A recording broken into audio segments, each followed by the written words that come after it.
ছড়িয়ে ছড়িয়ে বলো খেলা হবে। খেলা করতে গেলে তো দুটো পক্ষ লাগে। তোমরা তো একাই একাই খেলো, আমাদের তো নামতেই দাও না। খালি বাজে কথা বলা দরকার কি? খেলা হবে।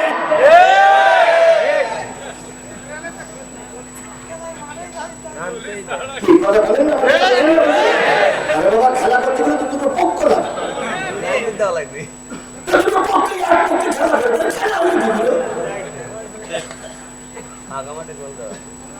নাটোরের মাটিতে খেলা হবে, আইসে রাজশাহীর মাটি আর আইসে খুলনার মাটি। ভালো করে বুঝো, খেলা হওয়ার কথা ছিল দুই পার্টি, কিন্তু হঠাৎ করে খেলার আগের দিন খুলনার মাটি আসেন, আইসে রাজশাহীর মাটি। রাজশাহীর মাটি এসে যখন একক ভাবে আইসে, তখন দর্শক কমিটি বলতেছে কি করবেন আপনারা, একা আইসে যা বলেন করেন। এখন ওনারা এবার খেলা করে যা সেই 8 কার 10 কার 9 কার 21 কার 22 কার 25 কার বলতেছে, বাড়ি যাওয়ার পর স্ত্রী খালি দেখছে আর বলতে আজকে খুব খুশি খুশি ভাব। বলতেছে কিন্তু আজকে 11 কার গোল দিয়েছি। স্ত্রী বলতেছে তুমি তো কোনোদিন জিততে পারো না, মেম্বার ভোটে যাও কি বলে ছেলের সাথে ছেলে মিলে শরীর খেলতে গেলে তুই ফের তুই সবসময় গোল খেয়েছ, আজকে 11 কার গোল দিলে কেন?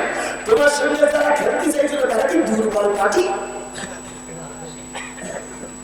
যখন মাথার দিকে মুখ নিচে করে বলতেছেন নারে কিনি যাদের সে খেলা করার কথা ছিল তারা আসেনি, আমরা একা একাই খেলেছি। তবে স্ত্রী নিষ্কাশি দিয়ে বলতেছে তুই 11 কান দিকে কেন 110 কান দিকে। আজকে আমাদের অবস্থা তাই হচ্ছে। কথা বলে ঠিক আছে, এত খেলা হবে, খেলা হবে কিসের খেলা হবে?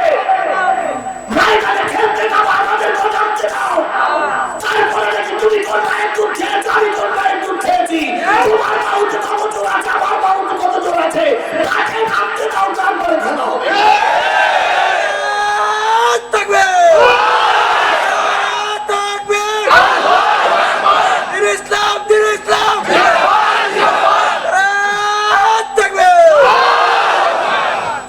বিশ্বের ফুটবল খেলায় জিতে গেল কারা?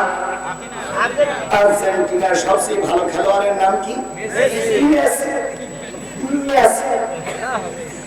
মেসি একটা দুর্বল পার্টির সঙ্গে খেলা করেছিল, সেই পার্টিটার নাম কি? সৌদি আরবের সঙ্গে খেলা হলো। মেসির পার্টি তখন আনন্দ করতেছে আর বলতেছে আজকে কতগুলো গোল দেবো, ঠিক ঠিক। অন্যান্য পার্টির সঙ্গে খেলতে গেলে প্রতিযোগিতা আছে, কোনো প্রতিযোগিতাই হবে না, শুধু আনন্দ করে প্রেমের কাছে গোল দেবো গোল দেবো। আল্লাহ প্রায় বেশি আনন্দ করা ভালো নয়। শেষ পর্যন্ত দেখা গেল সৌদি আরবের খেলোয়াড়রা গোল দিয়ে দিল, আর মেসির পার্টি গোল খেয়ে যখন ময়দান ছেড়ে দেয় সকলের চোখ দিয়ে টপ টপ করে পানি পড়তেছে, আর মেসি ডাকতেছে সাংবাদিকরা কান্ত কেন আমি গোল খাবো জীবনেও খাবো না। আজকে বাহাদুরি দেখাও, আজকে অহংকারী দেখাও, আমাদেরকে দুর্বল দেবো না। খেলা করার জন্য ময়দানে নামতে দাও, দেখা যাবে তোমার বাহুতে কতদূর জোর আর আমার বাহুতে কতদূর জোর, আমাদের লোক আছে কিনা। খেলা করার কি ময়দানে প্রমাণ হবে, এখন ভাগ করিও না।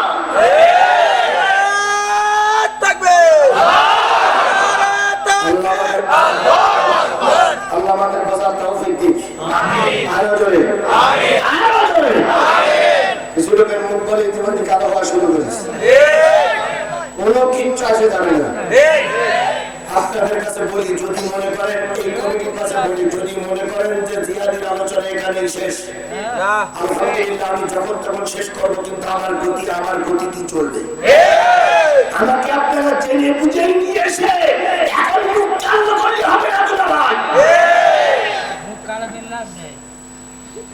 গরমকে সহ্য করিতেই হইবে, ব্যথা যখন লেগেছে মালিশ করিতেই হইবে। যেটা উঠবে সেটা মোনাফেক। কারণ আমি আমার বাবার কথা বলিনি, একবার বলেছি। আমি কি কোনো দলের পক্ষের কথা বলেছি? আমি আল্লাহর কোরআনের কথা বলতেছি, মাঝে মাঝে বাংলাদেশের প্রেক্ষাপট কিছু তুলে ধরতেছি। কথা বলে ঠিক আছে? আমি কিন্তু এখনো প্রধানমন্ত্রীর নাম একবার উচ্চারণ করিনি, খেলা হবে যে লোকজন লোকের নাম উচ্চারণ করিনি, কিন্তু আমাদের বক্তব্যগুলো উচ্চারিত করছে। কথা বলেন ঠিক না বেঠিক? আল্লাহ রাব্বুল আলামিন বলেন নমরুদ ইব্রাহিম নমরুদের দরবারে যাও, এবার হবে ফাইনাল খেলা। এতদিন ছাড় দিয়েছে কিন্তু আর ছাড় দেওয়া। এবার ইব্রাহিম চলে আসলেন, নমরুদ বাহিনী উপহাস করে, আর আল্লাহ কথা বলা লাগবে না, আল্লাহ শেষ, আল্লাহ ফুটো করিস, আল্লাহ গায়েব হয়ে গেছে, আর তোমারটাকে আল্লাহ ছাড়া দেবে। এমন অবস্থায় আল্লাহ পাঠালেন একটা ডানা ভাঙা মশা, ঘোড়া মশা। ঘোড়া মশাটা এসে নমরুদের মাথার কাছে গুনগুন গুনগুন গুনগুন করে গান গায়। নমরুদের ভয় লাগে, এই মশার ডাক তো সাধারণ ডাক নয়, তো সাধারণ ডাক দিলে মনে হয় এতো অন্য কায়দার মশা রে বাবা, এটি এ যুগের মশা না, এতো অন্য যুগের মশা। এবার নমরুদ কাহিনী কয় প্রধানমন্ত্রী আসি, তাহলে কয় স্বরাষ্ট্রমন্ত্রী আসি, পিছনে কয় কি বলে প্রতিরক্ষা মন্ত্রী আসি, তাই তোমরা সবাই আসো, তারপরে ভয় লাগে কেন? কোনো ভয়ের কোনো কারণে আমরা তো আসি।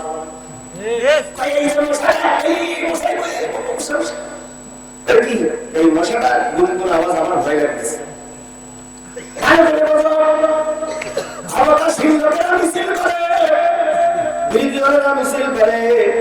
জাতীয়বাদী মিছিল করে, ওরা মিছিলে কারণ অন্তরে কম্পন সৃষ্টি হয় না। যেই না টুপিওয়ালা রাস্তায় চোখে যায়, আবু জেহেলদের জেলের ভিতরে কম্পন সৃষ্টি হয়ে যায়। একদিন মিছিল করে, পরের দিন আবার মাত্র 300 ছেলেরা ঘরের মুখে মিছিল করলো। ছিল না, সব অন্তরে কম্পন সৃষ্টি হয়ে গেছে। সবাই এক থেকে ঝুঁকি দেয়, ইয়া হুজুর আমাহি হলো কোথার থেকে। এ মশা দুনিয়ার মশা নয়, এই মশা আল্লাহর পাঠানো মশা। কথা বলে ঠিক না? যুবক, তোমাদের হাতে আল্লাহ কোরআনের দায়িত্ব দিয়েছে, কোনো ভয় গাড়ি চলবে না, ময়দানে থাকাই লাগবে ইনশাআল্লাহ। আধারে ভয় পেও না, আধারে ভয় পেও না, আলো আছে আড়ালে, কালো সব দূরে যাবে তুমি উঠে দাঁড়ালে। আধারে ভয় পেও না, আধারে ভয় পেও না, আলো আছে আড়ালে, জালিমেরা পালিয়ে যাবে তুমি রাস্তায় দাঁড়ালে। কিসের ভয় পাও? মুসলমান একবার জন্ম নিয়েছে, একবার মৃত্যুবরণ করবে। কথা বলে ঠিক না? ঠিক। আমি আমার মায়ের ছোট্ট জায়গা দিয়ে দুনিয়ার মুখ দেখেছি, ওই জায়গায় ফিরে দেবো আমার পক্ষে বড় একটা মানুষের ধর্ম। আপনার কথা বলে ঠিক না? ঠিক। আমার জন্য কবে অপেক্ষা করছে? আমি 1 মাস বাদে 1 ঘন্টা বাঁচবো। 100 বছর পাখি শিয়ালের মতন বাঁচার চাইতে 1 ঘন্টা বাঘের মতন বাঁচার মূল্য আল্লাহর কাছে অনেক বেশি।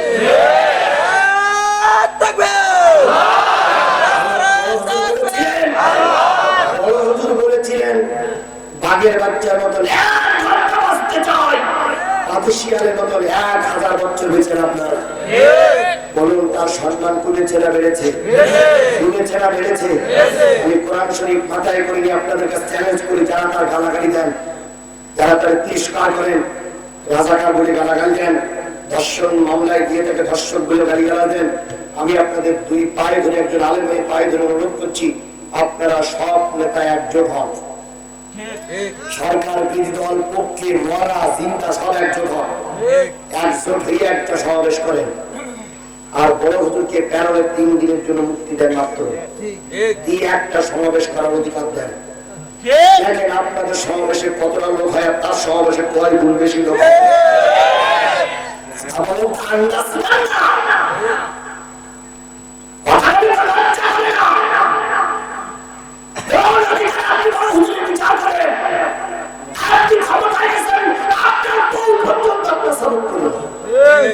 আপনি কোন অধিকারে এখন বলেন আমি বিরাট নেতা? আল্লামা সাঈদ শুধু বাংলাদেশের 17 কোটি মানুষের নেতা নয়, আল্লামা সাঈদ গোটা বিশ্বের মানবতার নেতা। সৌদি আরবের ইমাম তার জন্য দোয়া করে, মদিনার ইমাম তার জন্য দোয়া করে, আর মদিনার মসজিদে তোমাদের জন্য দোয়া।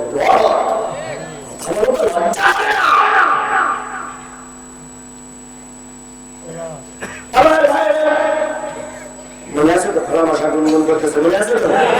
খোলা মশা ঢুকে পড়লো না ঘরের ভিতরে, হেড অফ দ্য ডিপার্টমেন্টে চলে গেল।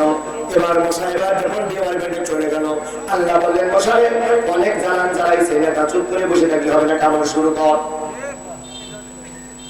মশাই কামড়াই নেতা না ভাই, এত লাপাস কেন রে তোরা, এত লাপাস কেন, এত লাপাস কেন রে তোরা, এত লাপাস কেন, লাপাইয়া খোদা রে পাইলে আগে পাইতো ব্যান।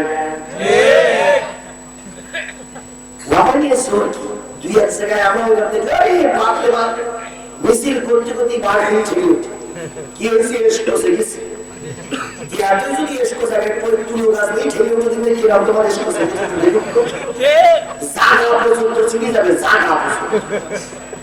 ওখানে সব এইসব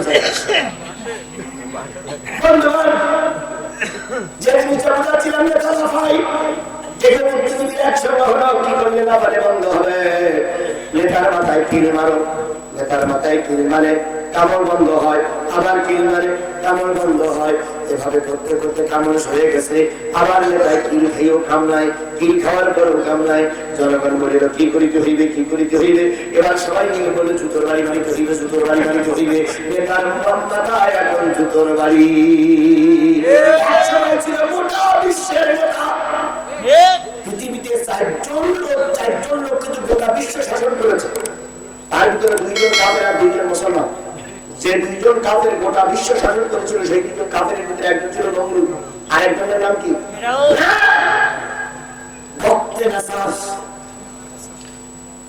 এই দুইজন কাফের লিডার গোটা পৃথিবী শাসন করেছে, আর গোটা বিশ্ব মুসলিম দুইজন লিডার শাসন করেছিল।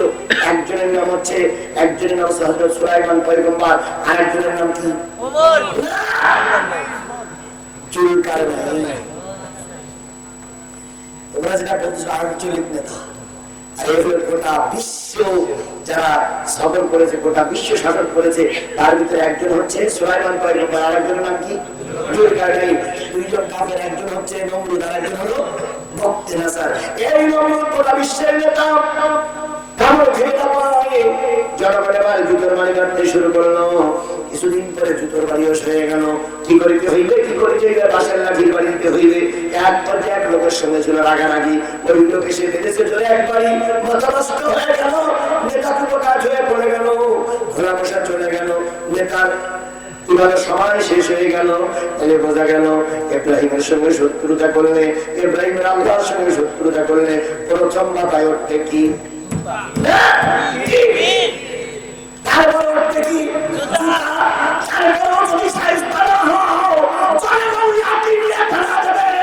জুতা পায়ে দেওয়ার আগে কানুর বাড়ি চলে যেতে হবে।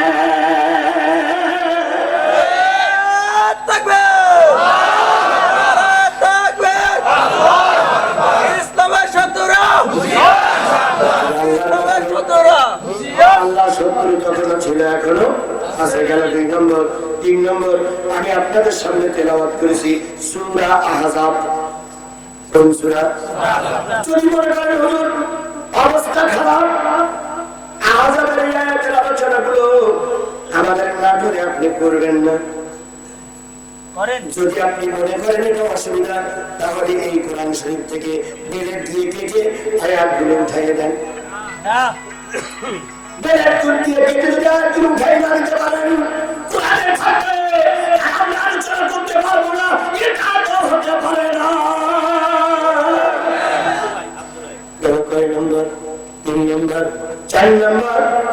আমি নিঃসন্দেহে একজন দুর্বল মানুষ, এলেনের বহর আমার খুব বেশি না, আমার বিরাট সার্টিফিকেট নাই, ভাড়া ঘর গোটা দেশে বাজারে বেড়াচ্ছে।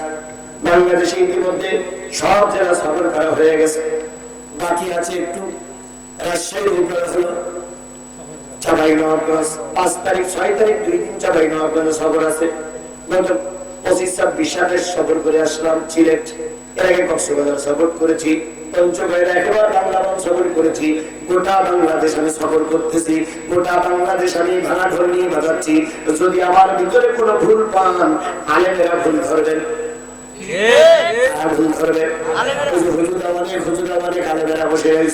আপনারা আলেমেরা ভুল ধরবেন।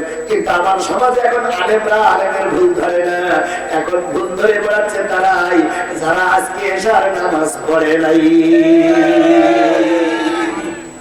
আর ফজরের নামাজ তো কোনো খবরই নেই, এবারে আমাদের ভুল ধরে বেড়ায়। আমরা তো কোরআন জানি না ভাই, বলেন তো সেই কবে থেকে সূরা ইখলাস দিয়ে নামাজ পড়তেছি, সূরা ইখলাসটা পড়ে দেবে কুলু আল্লাহু সামাদ। যাই আমাদের সমাজে ভুল ধরে বেড়াচ্ছে, কথা বলে ঠিক যাবে ঠিক। সেদিন কুষ্টিয়ার এক নেতা বলেই বসলে জেলখানায় যতগুলো হুজুর আছে একটা আলেম না, আলেম হলে মমতাজ। বাংলাদেশের সবচেয়ে বড় মুক্তি হচ্ছে মমতাজ খাতুন।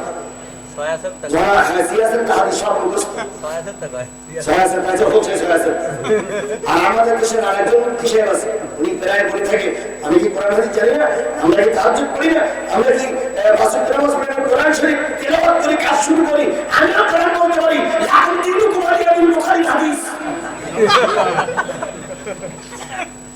এবার কথা শুনে পুরো হাসে, হঠাৎ করে ভাগ করে এসে বলে লাকুম দীনুকুম ওয়ালিয়া দীন, বুখারী হাদিস শুরু করতে। আমাদের পরিমাণ করছে, কথা মানে ঠিক যাবে ঠিক। এই জন্য যদি আমার ভুল হয় তাহলে ধরবেন আলবে না, তাহলে আমি কোরআন থেকে আলোচনা প্রথম থেকে শুরু করেছি শেষ পর্যন্ত করতে চাই। আমার এদিকে আপনারা চলে যাবেন, কারা কারা হাত তোলেন, কারা কারা চলে যাবেন হাত তোলেন, জানেন না? তাহলে যেগুলো লোক আছে সবাই মিলে প্রতিজ্ঞাবদ্ধ হতে হবে, জিহাদের ভাগের মুখে ছেড়ে দিয়ে আমরা ময়দান থেকে কাপুরুষের মতন পালিয়ে যাব না, মুনাজাত না হওয়া পর্যন্ত ময়দান ছেড়ে যাব না। কারা কারা রাজি আছে দুই হাত উঁচু করে আল্লাহর কথা।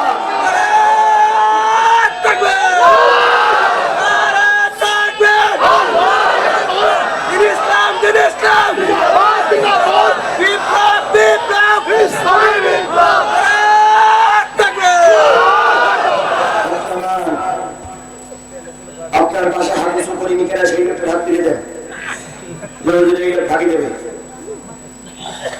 আপনারা সবাই হাত উঁচু করে কারে দেখাইছেন, আমি হাত উঁচু করে কারে দেখাইছি, আমি হাত উঁচু করেছি কি বলবো, আপনারা হাত উঁচু করেছেন কি শর্তে?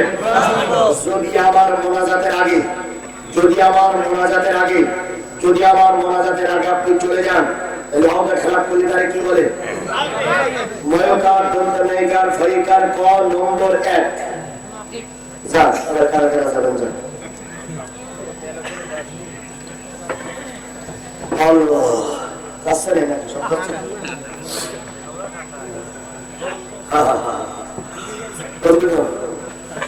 আমি বারবার কর্তৃপক্ষকে বলেছিলাম 9:30টায় দেন, 9:30টা দিলে আরো আধা ঘন্টা সময় আমি এদিকে সময় দিতে পারতাম, কিন্তু আপনারা আমাকে দিয়েছেন 10টায়, আধা ঘন্টা সময় কম পাবো।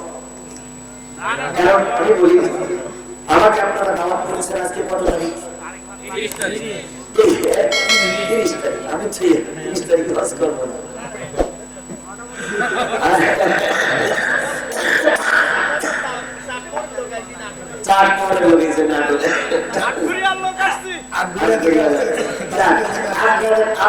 আপনাদের ঘের মধ্যেই কথা বলতেছি।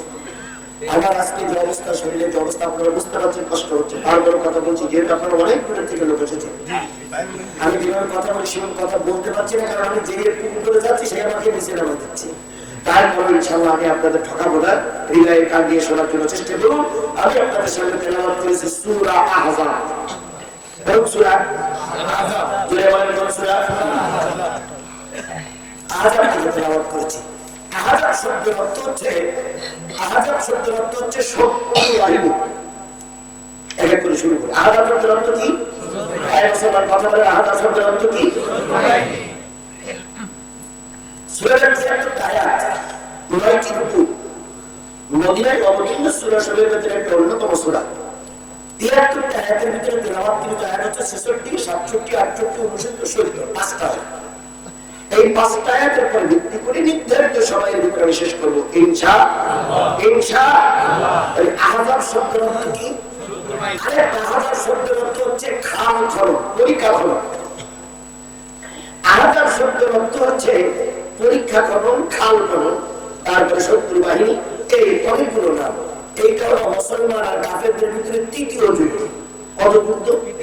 প্রথম যুদ্ধ হয়েছিল মুসলমানদের সঙ্গে কাফেরদের সঙ্গে, যে যুদ্ধটা প্রথম হয়েছিল, এই যুদ্ধটার নাম কি? বদরের যুদ্ধে মুসলমানদের সংখ্যা ছিল কত? 313 জন। পক্ষান্তরে কাফেরদের সংখ্যা ছিল কত? 1000-এর উপর। এই 1000-এর উপরে কাফেরদের নেতৃত্ব দিয়েছিল আবু জেহেল, আর 313 জনের নেতৃত্ব দিয়েছিল মুহাম্মদ রাসূলুল্লাহ সাল্লাল্লাহু আলাইহি ওয়াসাল্লাম। আচ্ছা বলুন তো, বদরের যুদ্ধটা সংঘটিত হয়েছিল কি মাসে? 17 রমজান। আল্লাহ নবীর প্রথম রমজান মাস, 17 রমজান, প্রথম রমজান মাসে সাহাবীরা রোজা রেখেছে। রোজা রাখার আগে নবীজি বলেছেন, রোজা এমন একটা ইবাদত, যদি কোনো ব্যক্তি একটা রোজা ইচ্ছা করে কাজা করে, 60টা রোজা বিনিময়ে যদি আদায় করে, 60টা রোজার ভিতরে থেকে যদি একটা কাজা হয়ে যায়, ওখান থেকে আরো 60টা রোজা রাখা লাগবে। তারপরে যদি সারা জীবন একটা রোজার কাফারা স্বরূপ রোজা রাখো, প্রকৃত রোজার হক আদায় করা যাবে না। সেই রোজা রেখে মুসলমানরা যুদ্ধ করতেছে। প্রথম যুদ্ধ ঈমান থাকবে কি ঈমান থাকবে কি থাকবে না, মুসলমানরা কালেমা নিয়ে বাঁচবে কি বাঁচবে না, মুসলমানরা কালেমার দাওয়াত দিতে পারবে কি পারবে না, মহা একটা সংকটময় অবস্থায় বদরের যুদ্ধ অনুষ্ঠিত হলো। আল্লাহ নবী যুদ্ধের ময়দানে গিয়ে দেখলেন সাহাবীরা একবার বসতে আর উঠতে পারে না, একবার উঠতে আর বসতে পারে না, একবার শুইতে আর দাঁড়াইতে পারে না, একবার দাঁড়াইলে আর শুইতে পারে না। যে এমন সাহাবী ছিল দুইটা খেজুর দিয়ে সিহারি করেছে, এমন সাহাবী গেছে একটা খেজুর দিয়ে সিহারি করেছে, এমন সাহাবী আছে শুধু পানি দিয়ে সিহারি করেছে। যেহেতু গরিব মানুষ তারা, এই অবস্থায় যদি মুসলমানদের আবু জেহেল জিতে যায়, আগামীকাল হয়তো পৃথিবী ঠিকই থাকবে, কালেমা পড়া লোক আর থাকবে না। কি কষ্ট করে তারা ইসলাম টিকে রেখেছে। আর তুমি এখন ইসলাম, তুমি আর আমি এখন ইসলাম পেয়েছি মামার বাড়ি আপনাদের মতো। কথা বলে ঠিক না ঠিক? দেখেন তো, কেউ দাওয়াত দিয়েছে আর কেউ দাওয়াত দিয়ে কোটি টাকার বাড়ি, কেউ দাওয়াতে কাজ করতে আসতে সাইকেলও পাচ্ছে না, আবার কেউ দাওয়াতে কাজ করে এসে মুড়িয়ে আসতেছে।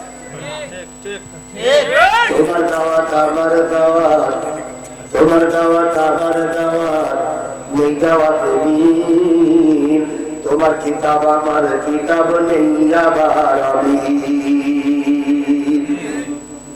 তোমার দাওয়াত আমার দাওয়াত, নেই দাওয়াত মিন, তোমার কিতাব আমার কিতাব নেই আবার আমি, তোমার দাওয়াত কর্মা পোলাও, কথা বলেন, তোমার দাওয়াত কর্মা পোলাও, পেট ভরা ভাত, আমার দাওয়াত জেলখানাতে দুর্বিষহ রাত,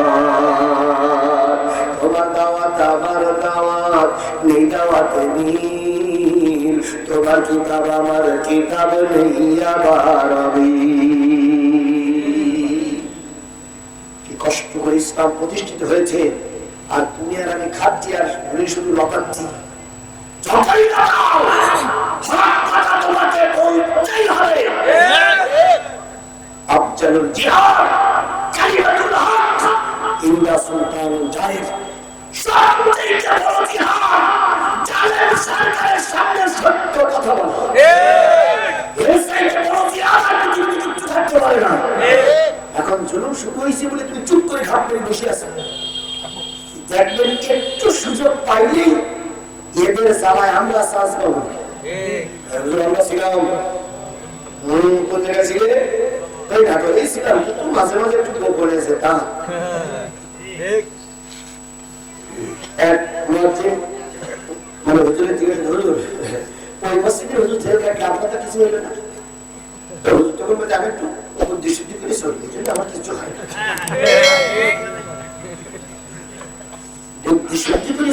আমার সমাজে আছে না নাই? আছে না নাই?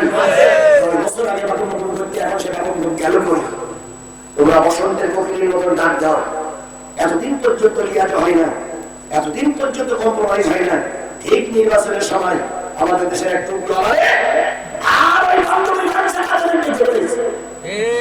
গামছা কাটে এতদিন পর্যন্ত বিএনপির সঙ্গে লিয়াজ করে ওদের বিরুদ্ধে এখন এসে বলতেছে আমার বড় বোন আমাকে ডেকেছিল, আমার মুনাফিক মুনাফিক কথা বলা ঠিক হেফাজতের হুজুররা নাই ছিল হেফাজতের হুজুররা নাই ছিল বিশ্বনন্দিত কোরআনের পাখি জেলখানায় ভুগতেছে আর তুমি মৌলবী জালেমকে শুনে লিয়াজ করতেছো তুমি মৌলবী জালেম কলঙ্ক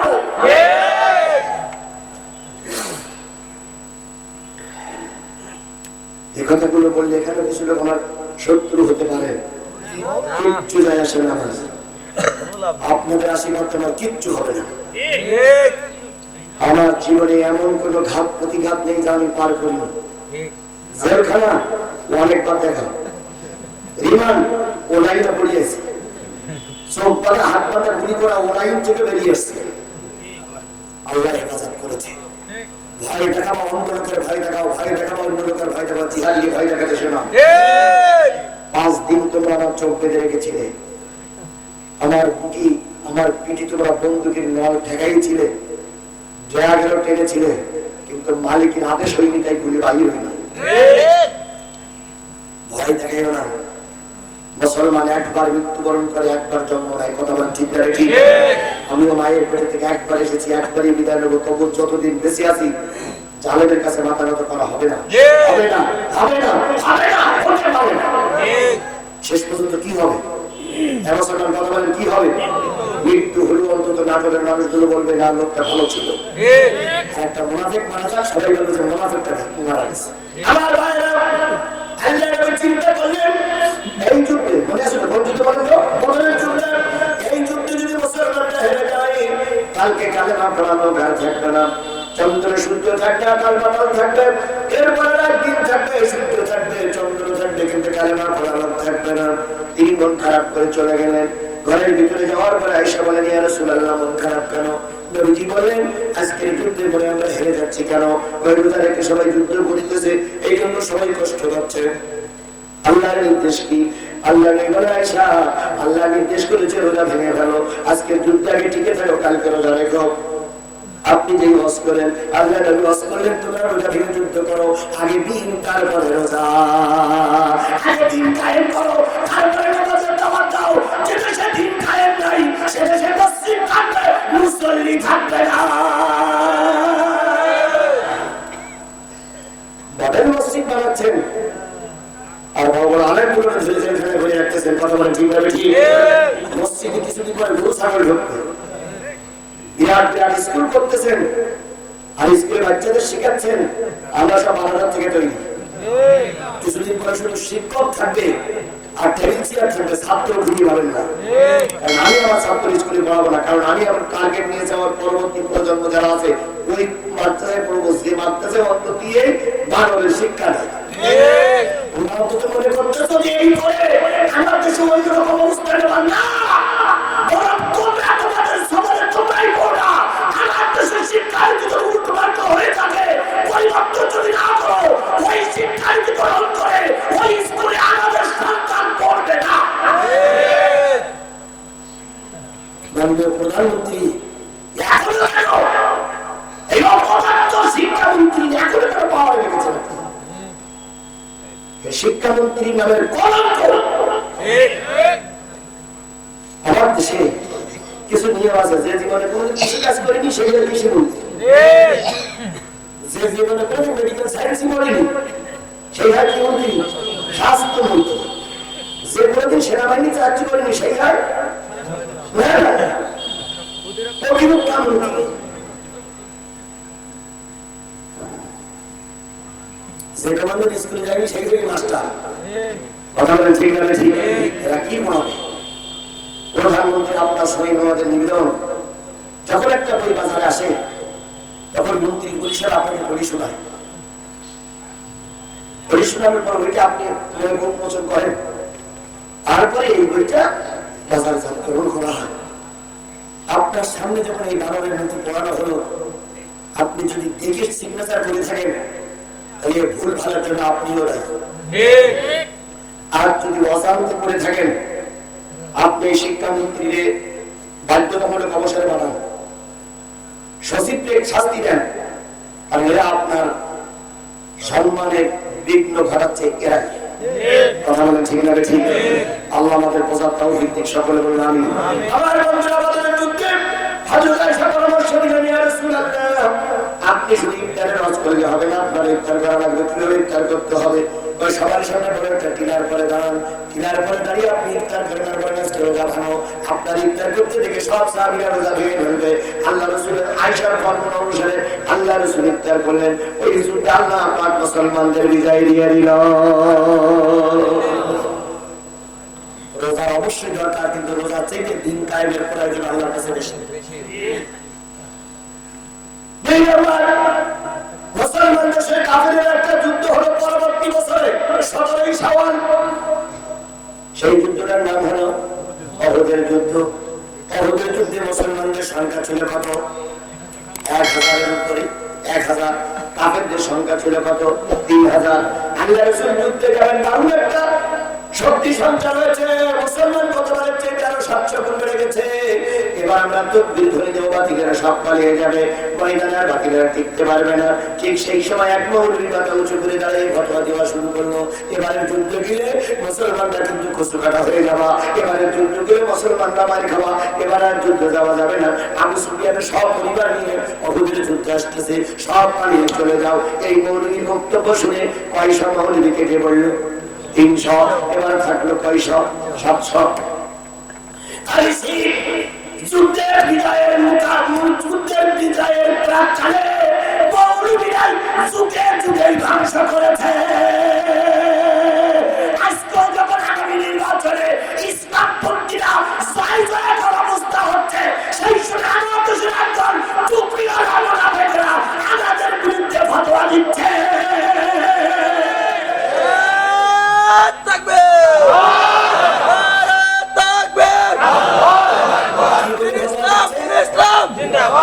কি বলে ফতোয়া দিচ্ছে? অমুক মৌলবী যদি মারা যায়, আর সেই মৌলবীর যদি কোনো জায়গায় কবর দেওয়া হয়, ওই কবরের পরে যদি ঘাস হয়, ওই ঘাস যদি কোনো গরুতে খাওয়ায়, উক্ত গরুর দুধ এবং গোশত খাওয়া ফতোয়ায়ে পাগড়িওয়ালা হুজুর। পাগড়ি বিলুপ্ত করার আমাকে বলা হয়ে গেছে। আমি কথা উল্টো করলাম, এরকম টুপিওয়ালা হুজুর আমার সমাজে আছে না নাই? জোরে বলেন আছে না নাই?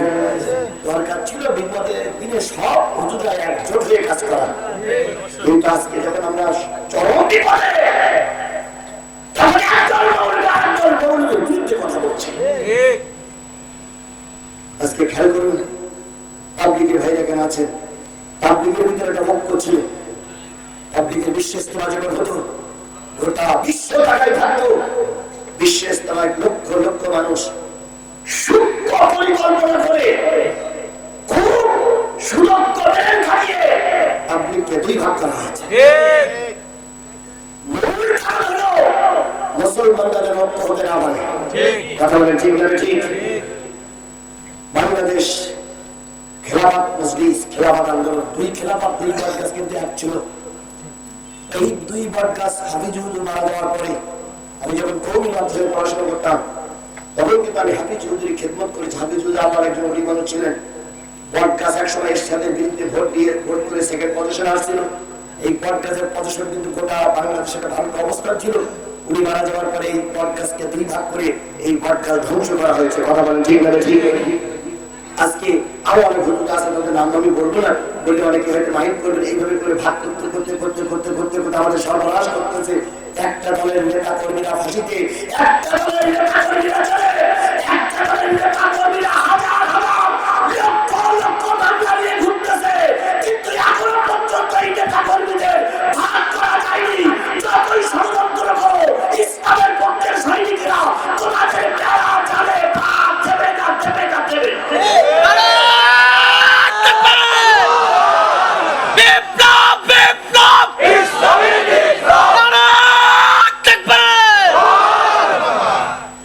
কষ্ট পাচ্ছেন?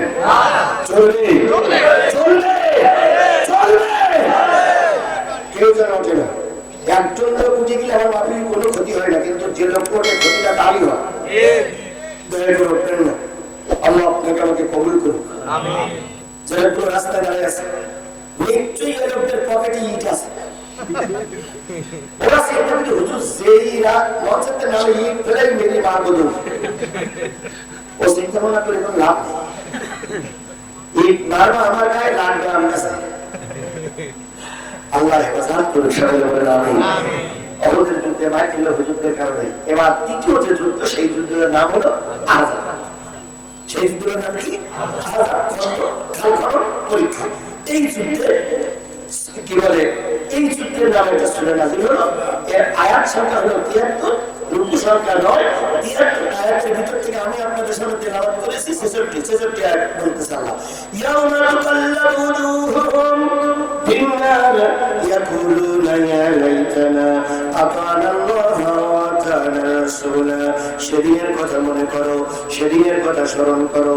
ও উপস্থিতি, ওনাদের মুসলমান, ওনাদের জনবসতি, ওনাদের এলাকার মানুষ, সেদিনের কথা মনে করো যেদিন মানুষের অন্তরার চেহারাগুলো আগুন দিয়ে পোড়াইয়ে দেওয়া হবে। বলুন তো সেই দিনটা কোন দিন? কিয়ামতের দিন। একদল মানুষকে আল্লাহ পাক জাহান্নামের আগুন দিয়ে চেহারা অন্তর কি করে দেবে, পোড়াইয়ে দেবে, ঝলসাইয়ে দেবে। চেহারা পড়বে, অন্তর পড়বে, ঝলসিয়ে যাবে, কোনো উপায় থাকবে না। এবার যখন তাদের চেহারাগুলো পড়ে যাবে, ইয়াকুলুনা ইয়া লাইতানা আতা'না আল্লাহ ওয়া আতা'না রাসূল। যেই লোকগুলো জাহান্নামে পড়বে, ওই লোকগুলো বলবে হায় আফসোস, হায় আফসোস, যদি আল্লাহর আনুগত্য করতাম, রাসূলের নেতৃত্বে মেনে চলতাম, আজকে আমাদের জাহান্নামে ঢোকা লাগতো না। তাহলে বোঝা গেল আল্লাহর পথে যারা থাকবে না, রাসূলের পথে যারা থাকবে না, তারা যাবে জাহান্নামে। কথা বলেন ঠিক না ঠিক? এখন আল্লাহর পথে থাকতে গেলে, রাসূলের পথে থাকতে গেলে পরীক্ষা হবে না, হবে না? পরীক্ষা হবে না, হবে না? ভালো ছাত্র যারা পরীক্ষা কঠিন দিতে হয় তাদের।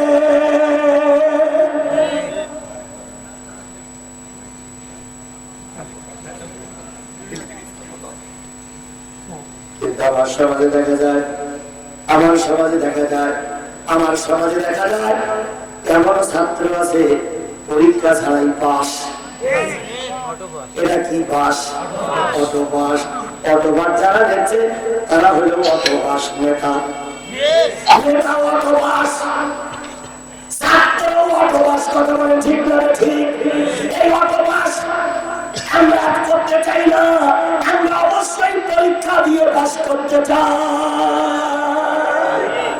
বলেন এখান থেকে 15 বছর আগের মেট্রিক পাসের ছেলে আর গত বছর যারা মেট্রিক পাস করে বেরিয়েছে, এদের মর্যাদা ওদের মর্যাদা কি এক?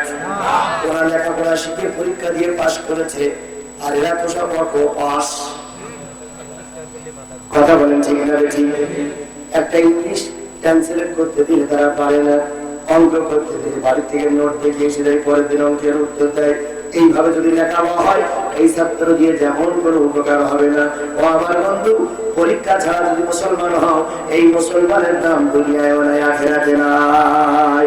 ওই লোকগুলো বলবে হায় আফসোস, আমরা তো আল্লাহর আনুগত্য করতাম, রাসূলের নেতৃত্ব মেনে চলতাম, আজকে জাহান্নামে আমাদের আশা লাগতো না। যারা দাঁড়িয়ে আছেন, বাড়িতে আছেন, দোকানে আছেন, সকলের কাছে পায়ে ধরে অনুরোধ করি, বন্ধুরে কোরআনের মাহফিলে এসো, কোরআনের মাহফিলে বসো। একটা জিনিস মনে রাখো, একটা জিনিস মনে রাখো, কোরআন আর হাদিস, আল্লাহ রাসূল ছাড়া নাজাতের কোনো রাস্তা নাই। সারা জীবন আমাদের বিরোধিতা করলে মারা করে হুজুরা কি বলে? বিসমিল্লাহি ওয়া আলা মিল্লাতি রাসূলিল্লাহ। আল্লাহ এবং রাসূলের দলে দিয়ে গেল। আচ্ছা, আল্লাহ এবং রাসূলের দলে দিয়ে গেলে আমি নেব কেন তোমার? পাশাপাশি দুইটা সমাবেশ আছে, একটা বিএনপি সমাবেশ, একটা আওয়ামী লীগের সমাবেশ। আওয়ামী লীগ যারা করে তাদের বুকির পরে কি টানানো থাকে? লোক। বিএনপি যারা করে তাদের বুকির পরে কি টানানো থাকে? মানুষ। এখন দুইটা জনসভা হয়েছে। এখন ভুল করি, বিএনপি এক নেতা এসে আওয়ামী লীগের সমাবেশে বিরিয়ানির প্যাকেট চাচ্ছে। তখন করেছিল সভাপতি তখন একজন বলতেছে ওই দলের থেকে আমি শিশির মিছিল করেছি নৌকার এখানে এটা যদি দুনিয়ায় হয়, এটা যদি দুনিয়ায় হয়, সারা জীবন জীবন রামপন্থী বামপন্থী দলে মিছিল করলে আর মরার ঘরে রসুলের দলে গিবত বিরিয়ানি খাওয়া জেগে গেলে আমরাও থাকবো, ঠিক মতন খাওয়াবো তোমাকে। আল্লাহ যদি দেয় এসে আল্লাহ না, কিন্তু আমরা তো বলবো আল্লাহ সারা জীবন রামপন্থী বামপন্থী আর বিরিয়ানি দেওয়া যাবে না। আল্লাহ আমাদের প্রচার তৌফিক দিক। মুসলমান অত হিংসুক না, কথা বলে ঠিক যাবে, কথার কথা বলে আমরা তো হিংসুক না। তোমাদের জন্য দরজা খোলা, এসেই দেখো দরজা খোলাই হবে। আল্লাহ কবুল করুক। আমার ভাইরা 2 নম্বর আয়াতে যাই। وقال ربنا إنا أطعنا ساداتنا وكبراءنا فأضلونا السبيل। সেই দিন পথভ্রষ্ট লোকগুলো বললে, হে আমার রব, হে আমার প্রতিপালক, হে আমার আল্লাহ, আমরা 2টা গুরুদের অনুসরণ করতাম, তারা আমাদের পথভ্রষ্ট করেছিল। একটা আমরা একটা দল করতাম, সেই দলের নেতা আমাদেরকে ধর্মের পথ থেকে বিবর্তন করেছিল। আর আমাদের সমাজে একজন হুজুর ছিল, মুরব্বী ছিল, পীর মাশায়েখ ছিল, তারাই আমাদের পথভ্রষ্ট করেছে। কয় গ্রুপ পথভ্রষ্ট করে? এখন নেতা আর এখন পীর মাশায়েখ। আজকে আপনাদের কাছে প্রশ্ন করি, বলুন তো ওই গ্রুপ এখন আমার সমাজে আছে না? আল্লামা সাঈদীর বিরুদ্ধে ধর্ষণের মামলা, উনি কতগুলো মামলা, কতগুলো মহিলাকে ধর্ষণ করেছে? 1 লক্ষ। 1 লক্ষ মানুষকে ধর্ষণ করেছে। কয় মাসে? 9 মাসে। আওয়ামী লীগের ভাইদের পায়ে ধরে অনুরোধ করছি, পায়ে ধরে অনুরোধ করছি, 1 পা না 2 পা ধরতেছে। মনোযোগ করে শুনো, শুধু জিহাদি গালাগালি দিও না। কয় লক্ষ মানুষ ইজ্জত নষ্ট করেছে? কয় মাসে? 9 মাসে কয়েকদিন হয়? 3 9 27, 270। আমি মাঝে মাঝে ভাগ করার জন্য আরো 30 যোগ করি, 300 দিই। 300 দিয়ে 1 লক্ষ ভাগ দেন। কথা আছে বলো, ছাগলের চেয়ে তোমাদের কথা খারাপ। 300 এ ভাগ দেন 1 লক্ষ। 300 ভাজো 1 লক্ষ, 333। 24 ঘন্টা দিন রাত, তাহলে 24 ঘন্টা যদি দিন রাত হয়, তার ভিতরে রাত 12 ঘন্টা, দিন 12 ঘন্টা। এখন উনি যদি দিনই রাতই যদি করি থাকে, 24 ঘন্টা যদি 24 ভাগের মতন যদি থাকে, তাও কি সম্ভব? যদি বলেন তাও কি সম্ভব? মুসলমান হাসো, হাসো, একবার কল্পনা করে দেখো কত বড় মিথ্যা অপবাদ দিয়ে তাকে এখন জেলখানায় রাখা হয়েছে।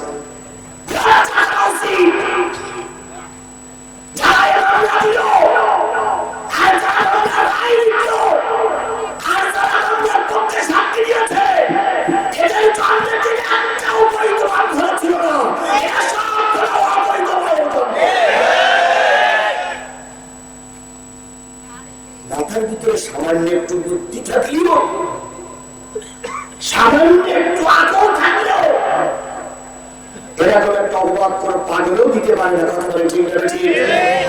সেই বড় হুজুর জেল খাটতেছে। গত মাসে ওনার ছেলে জেলখানায় বাবার সঙ্গে দেখা করতে গিয়েছিলেন।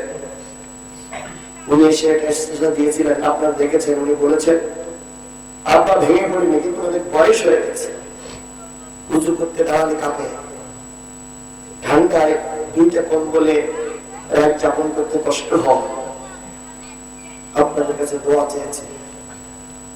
উনি জেলখানা বসে বসে যে দোয়াগুলো করবে, যত ফোঁটা চোখের পানি পড়বে, প্রতিটা ফোঁটা গজব হয়ে নাজিল হবে। কথা বলেন ঠিক না? ঠিক। যাদের হৃদয় আছে আল্লাহর ভয়, তারা কবু পথ ভুলে যায় না। যাদের হৃদয় আছে আল্লাহর ভয়, তারা কবু পথ ভুলে যায় না। আল্লাহর প্রেম ছাড়া এই দুনিয়ায় কারো কাছে কাছে কোনো কিছু চায় না। রাতের আধারে যারা সেজদাতে রয়, দুচোখের অশ্রুতে নদী যেন বয়। ছলনার হাত জানি যতই আসুক, ছলনার হাত জানি যতই আসুক, পিছনে ফিরেও তাকায় না। যাদের হৃদয় আছে আল্লাহর ভয়, তারা কবু পথ ভুলে যায় না। আল্লাহ রাব্বুল আলামিন তাই বলতেছে, নেতার মুরব্বীরা পথ ভ্রষ্ট করে।